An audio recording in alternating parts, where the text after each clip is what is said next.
کسی کو خبر ہو یا نہ ہو، اور کوئی بے چین اور فکر مند ہو یا نہ ہو، یہ عاجز اپنی معلومات کی حد تک قسم کھا کے کہہ سکتا ہے کہ امت مسلمہ پر دنیا کے مختلف ملکوں میں اور ہمارے ملک میں بھی وہی حالات آ چکے ہیں. بالکل اس میں کوئی مبالغہ نہیں. یہ الگ بات ہے کہ ہم نے کان بند کر رکھے ہیں، ہم نے آنکھیں بند کر رکھی ہیں، کیونکہ ہم نہیں چاہتے کہ ہمارے اوپر کوئی فکر کا بوجھ پڑے اور ہماری عیاشیوں میں، ہمارے کھانے پینے میں، ہماری فضول خرچیوں میں اور ہمارے اپنے کو دیندار سمجھنے کی خوش فہمیوں میں کوئی ذرا بھی سوالیہ نشان پیدا ہو. ہم نہیں چاہتے.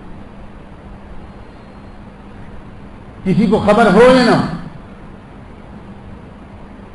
روز محشر جواب دہی کے لیے تیار ہوں یہ کہتے ہوئے کہ ہمارے ملک میں یہ اسٹیج آ چکا کہ لَنُخْرِجَنَّكُم مِّنْ أَرْضِنَا أَوْ لَتَعُودُنَّ فِي مِلَّتِنَا. بالکل اسٹیج آ چکا.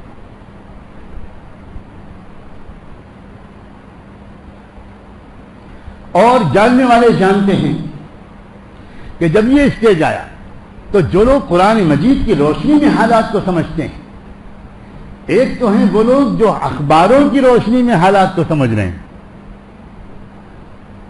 جو ٹی وی اور ریڈیو کے ذریعے حالات کو سمجھ رہے ہیں، جو سیاستدانوں کے اور صحافیوں کے تبصروں کے ذریعے حالات کو سمجھ رہے ہیں.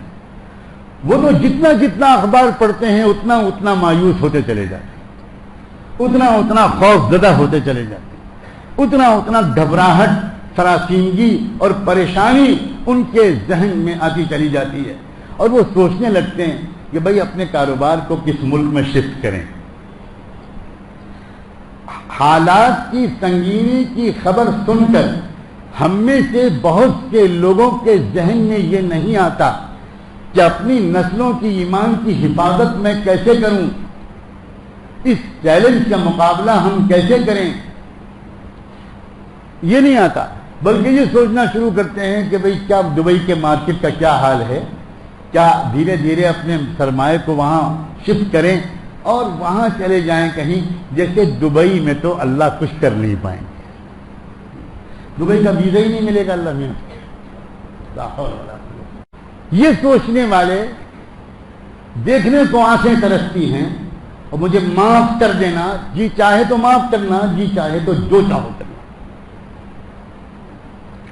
دینداروں میں مجھے ایک مخصوص قسم کے دیندار ہیں، ان کے درمیان مجھے دیکھنے کو آنکھیں ترستی ہیں وہ لوگ جو صورتحال کی نزاکت کے لیے بے چین ہیں.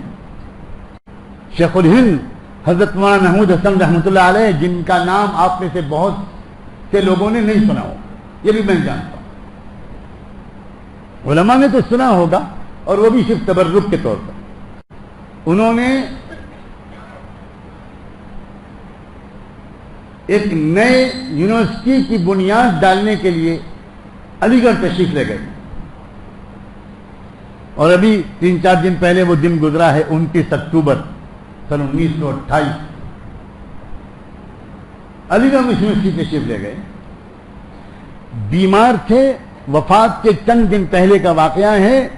اسٹریچر پر لیٹ کر گئے اور اسٹریچر پر لائے گئے جلسے میں، اور وہاں انہوں نے علی گڑھ یونیورسٹی کے نوجوانوں کو خطاب کرتے ہوئے کہا، خود بول بھی نہیں سکتے تھے، تحریر ایک مضمون لکھا اور اپنے عظیم شاگرد حضرت مولانا شبیر احمد عثمانی رحمۃ اللہ علیہ سے کہا کہ یہ پڑھ کے سنا دو. انہوں نے ان کالج میں پڑھنے والے نوجوانوں سے کہا کہ میری ہڈیاں جس غم میں گھلی ہیں، اس غم کا مداوا نہ مجھے مدرسے میں ملا نہ خانقاہ میں ملا. میں تمہارے پاس آیا ہوں اس امید میں کہ شاید تم نوجوانوں کے اندر حالات کے مقابلے کے لیے کوئی آگ کی چنگاری بچی ہو. اور انہوں نے وہ شعر پڑھا. میں جانتا ہوں یہ شعر بھی ہمارے بہت سے لوگوں کی سمجھ میں نہیں آئے گا. انہوں نے وہ شعر اس موقع پر پڑھا کہ اٹھا کامل نہ طبقے جو ہاتھ سے کوئی کچھ ہوئے تو یہی رندان قدح خار ہوئے.